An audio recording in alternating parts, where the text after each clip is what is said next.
सो hey everyone, इस video के अंदर हम लोग अपने ट्रांसपोर्ट इन प्लांट्स का सेकंड पार्ट लेकर आए हैं, दैट इज़ वाटर पोटेंशियल। ये टॉपिक्स ऑलमोस्ट एनसीईआरटी के इस चैप्टर के सारे टॉपिक्स में से सबसे डिफिकल्ट टॉपिक माना जाता है, तो मैं कोशिश करूँगा आपको जितना सिंपल हो सकेगा इस टॉपिक को उतनी सिंपल लैंग्वेज में समझा पाऊँ।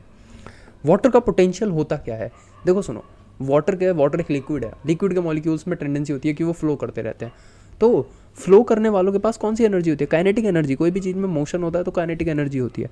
तो वाटर के मॉलिक्यूल्स की जो काइनेटिक एनर्जी होती है उसी को हम लोग वाटर का पोटेंशियल बोल देते हैं। बहुत सिंपल सी बात है। अब सुनना, वाटर पोटेंशियल को डिनोट करते हैं सिंबल से साई, और इसके नीचे W लिखा है, इसका मतलब potential of water. Sai generally potential को डिनोट करता है, और क्योंकि वाटर का पोटेंशियल है तो उसके नीचे हम W लगा देते हैं। अच्छा, अब ज़रा इस केस को देखो। मैंने यहाँ पर दो साइड्स बनाई हैं। दो साइड में से एक तरफ पानी बहुत ज़्यादा है और दूसरी तरफ पानी बहुत कम है। अब पानी के मॉलिक्यूल्स बहुत ज़्यादा हैं तो ऑब्वियसली जो पोटेंशियल होगा वो ज़्यादा मॉलिक्यूल्स वालों का काफ़ी ज़्यादा होगा, और जो कम मॉलिक्यूल्स हैं उनका पोटेंशियल कम होगा। तो पानी हमेशा हाई वाटर पोटेंशियल से लो वाटर पोटेंशियल की तरफ मूव करेगा। ये बहुत इंपॉर्टेंट लाइन है, दोबारा सुनो। Water always move from high water potential to low water potential. इस स्टेटमेंट को हमेशा ध्यान रखना। अब मैं आगे चल करके थोड़ा बताता हूँ कि ये वाटर पोटेंशियल हमने ऊपर ऊपर से तो सीख लिया। अब हम ये देखेंगे कि वाटर पोटेंशियल किस किस चीज़ों के ऊपर डिपेंड करेगा। चलो अब देखते हैं कौन कौन से फैक्टर के ऊपर ये जो वाटर पोटेंशियल है डिपेंड करेगा। पहला फैक्टर है सॉल्यूट के अमाउंट पर। जैसे मान लो मैंने ऊपर वाली दो साइड्स बनाई, दोनों में सेम पानी था। उसके बाद मैंने क्या करा, मैंने दोनों साइड सॉल्यूट्स को ऐड कर दिया है। अब सॉल्यूट्स को ऐड करने की वजह से क्या होगा, समझना इसे। अगर मैं सॉल्यूट डालूंगा तो पानी, सोचो सॉल्यूट मेम्ब्रेन के पास आ गया है तो पानी पहले जितना जा पा रहा था उससे थोड़ा कम जा पाएगा। तो क्या मैं ये कहूँ सॉल्यूट ने पानी के मॉलिक्यूल्स की काइनेटिक एनर्जी को रिड्यूस कर दिया? पहले वो जितना जा पा रहे थे उतना उससे अब कम जाएंगे, मतलब पहले जितना पानी का पोटेंशियल था उस पोटेंशियल को कम कर दिया है। इस स्टेटमेंट को एक दूसरी लैंग्वेज में बोल देता हूँ। मैं ये कहना चाहता हूँ कि जब पानी में सॉल्यूट डाला तो सॉल्यूट का अपना कुछ पोटेंशियल था, पानी का अपना कुछ पोटेंशियल था। दोनों का पोटेंशियल जब ऐड ऑन हुआ तो जो पोटेंशियल आया वो कम हो गया था। अब कुछ सोचेंगे भैया पोटेंशियल ऐड हो रहे हैं फिर भी कम हो रहा है, क्यों नहीं हो सकते? अगर एक का पोटेंशियल नेगेटिव होगा तो दोनों के पोटेंशियल्स हमारे ऐड करने पे कम हो जाएंगे। जैसे एग्जांपल के लिए मान लो मैं यहाँ पर एक सॉल्यूट ले लेता हूँ। सॉल्यूट का पोटेंशियल 5 मान लेता हूँ। 5 पोटेंशियल होगा इसका, लेकिन वो हमेशा माइनस में होगा। क्यों? क्योंकि सॉल्यूट हमेशा पानी की काइनेटिक एनर्जी को कम करता है, पानी के पोटेंशियल को हमेशा कम करता है। इसलिए सॉल्यूट का पोटेंशियल हमेशा नेगेटिव होता है। यहाँ पर माइनस क्या दिखा रहा है? माइनस दिखा रहा है कि सॉल्यूट हमेशा नेगेटिव होगा क्योंकि वो पानी के मॉलिक्यूल की काइनेटिक एनर्जी को कम करेगा। इसको ऐसे भी लिख सकते हैं, solute potential is always negative, always. तो ये ऑलवेज का मतलब है सॉल्यूट पोटेंशियल कभी भी पॉजिटिव नहीं हो सकता। ठीक है, सॉल्यूट पोटेंशियल को एक और नाम से आते हैं, दैट इज ऑस्मोटिक पोटेंशियल। वो इतने काम की बात अभी आपके लिए नहीं है, वो मैं आने वाली वीडियोस में आपको बाद में कवर करके बता दूंगा, सो डोंट वरी। अच्छा, अब हम डिस्कस करेंगे हमारा दूसरा फैक्टर।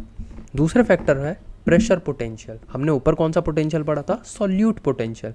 अच्छा, सॉल्यूट पोटेंशियल को किससे डिनोट करा था हमने ऊपर? साई एस से, वो मैं बोलना भूल गया था। तो यहाँ पर अब मेरी आगे की बात सुना प्रेशर पोटेंशियल के बारे में।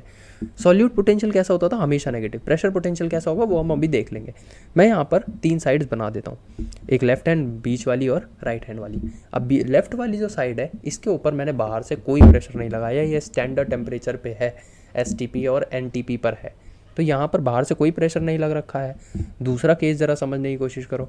दूसरे केस में मैं क्या करता हूँ, मेम्ब्रेन को ऊपर से हल्का सा हटाता हूँ और वहाँ पर एक पिस्टन लगा देता हूँ। अब इसको एनिमेट करना थोड़ा मुश्किल था, थोड़ा आड़ा टेढ़ा पिस्टन बनाया, वो तुम्हारे केमिस्ट्री वाले सर को अच्छा आता है तो थोड़ा सा कोऑपरेट कर लेना। अब ये जो पिस्टन है इसको मैं नीचे की तरफ पुश कर रहा हूँ। तो अगर मैं इस पिस्टन को पुश करूँगा तो पानी ऑलरेडी कहाँ से कहाँ जा रहा था? लेफ़्ट से राइट ऑलरेडी जा रहा था, क्योंकि लेफ़्ट में ज़्यादा पानी है, ज़्यादा पोटेंशियल है, तो हाई वाटर पोटेंशियल से लो वाटर पोटेंशियल पानी जा रहा था। अब अगर मैंने इसे पुश करा तो पुश करने से क्या होगा? पानी और तेज़ी से जाने लगेगा। मतलब पुश करने से इफेक्ट कैसा आया? पॉजिटिव इफेक्ट आ गया। तीसरे केस में मैं सेम काम करता हूँ, मैं मेम्ब्रेन हटाता हूँ, हल्की सी पिस्टन लगाता हूँ और पिस्टन को ऊपर की तरफ पुल करता हूँ। तो पुल करने से क्या होगा? पानी लो वाटर पोटेंशियल, लो जो कंसंट्रेशन जहाँ पर लो थी वहाँ से हाई की तरफ आएगा। जब मैंने इसे पुल करा तो नेगेटिव इफेक्ट आ गया। क्यों? क्योंकि उसको जाना कैसे चाहिए था? हायर कंसंट्रेशन से लोअर पे, लेकिन वो आया कैसा? वो आया लोअर टू हायर। ओके, मेरी एक बात को ध्यान से सुनना। सबसे पहले केस में STP पर थी सारी कंडीशंस, तो वहाँ पर प्रेशर का पोटेंशियल 0 था क्योंकि बाहर से कोई पोटेंशियल नहीं लगाया। दूसरे केस में पुश करा, अब आपको ये बार बार देखने की ज़रूरत नहीं है, बार बार बनाने की ज़रूरत नहीं है। अगर कभी भी ट्रांसपोर्ट इन प्लांट्स में आप देखो पुश करा जा रहा है तो उस प्रेशर को कैसा मान लोगे, पॉजिटिव प्रेशर। और अगर कभी भी पुल करा जाएगा उस प्रेशर को अपने आप कैसा मान लोगे, नेगेटिव प्रेशर। सो जो सेकंड वाला है वो है मेरा पॉजिटिव प्रेशर और जो थर्ड वाला है वो है नेगेटिव प्रेशर। अच्छा सुनो, हमने दोनों फैक्टर डिस्कस कर लिए, सॉल्यूट पोटेंशियल और प्रेशर पोटेंशियल।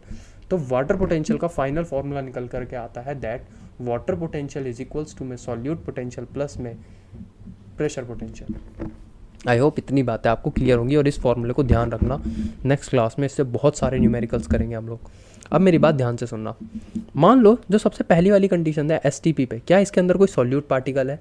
आपका जवाब होगा कोई सॉल्यूट पार्टिकल नहीं है। तो सॉल्यूट का पोटेंशियल कितना होगा? सॉल्यूट ही नहीं है तो पोटेंशियल कहाँ से लाएगा? अगर होता भी तो कैसा होता उसका पोटेंशियल? नेगेटिव ही होता, लेकिन यहाँ पर तो है ही नहीं, तो कोई पोटेंशियल ही नहीं होगा, तो सॉल्यूट का पोटेंशियल 0 हो चुका है। तो जो हमारा वाटर पोटेंशियल है वो किसके बराबर हो गया? प्रेशर पोटेंशियल के। और इस कंडीशन में, स्पेसिफिक कंडीशन में प्रेशर का पोटेंशियल भी 0 है, स्टैंडर्ड कंडीशंस है। तो प्रेशर का भी पोटेंशियल 0, सॉल्यूट का भी पोटेंशियल 0, तो वाटर का पोटेंशियल कितना आ जाएगा हमारा? 0। अब ये बात को ध्यान रखना, ये पेपर में बहुत ज़्यादा चांसेस हैं कि आपसे ये क्वेश्चन डायरेक्ट पूछा जाए, प्योर वाटर का वाटर पोटेंशियल कितना होता है। दूसरा केस ज़रा देखो, क्या इसमें कोई सॉल्यूट है? नहीं, दूसरे केस में भी कोई सॉल्यूट नहीं है, तो सॉल्यूट पोटेंशियल 0 हो गया। तो वाटर पोटेंशियल कैसा हो जाएगा? सिंपली प्रेशर पोटेंशियल पॉजिटिव है तो वाटर पोटेंशियल भी पॉजिटिव हो जाएगा। और तीसरा जो मेरा नेगेटिव वाला है, इसमें क्या हो जाएगा? Water potential negative. तो जो हमारा सॉल्यूट पोटेंशियल होता है, अब फाइनल बात है, सॉल्यूट पोटेंशियल हमेशा नेगेटिव, वाटर पोटेंशियल 0 भी हो सकता है, पॉजिटिव भी हो सकता है और नेगेटिव भी हो सकता है। प्रेशर पोटेंशियल वो भी 0 हो सकता है, पॉजिटिव हो सकता है और नेगेटिव भी हो सकता है। अब यहाँ पर इस टॉपिक के बेसिक ख़त्म होते हैं। अगली क्लास में मैं इसके क्वेश्चंस करवाने की कोशिश करूँगा, मैं कुछ क्वेश्चंस को पिकअप करूँगा और मेरे को कमेंट बॉक्स में ज़रूर बताना। मेरा मेन फोकस रहेगा बोर्ड्स के क्वेश्चन को करवाने का, बट अगर आप लोगों में से कुछ बच्चे चाहें तो मेरे को कमेंट में मेंशन कर देना अगर वो चाहते हैं कि मैं नीट के प्रीवियस ईयर क्वेश्चन जो इस टॉपिक से आए हैं उनको भी उसमें कवर करवाऊँ। सो इस वीडियो के लिए इतना ही। Thanks for watching.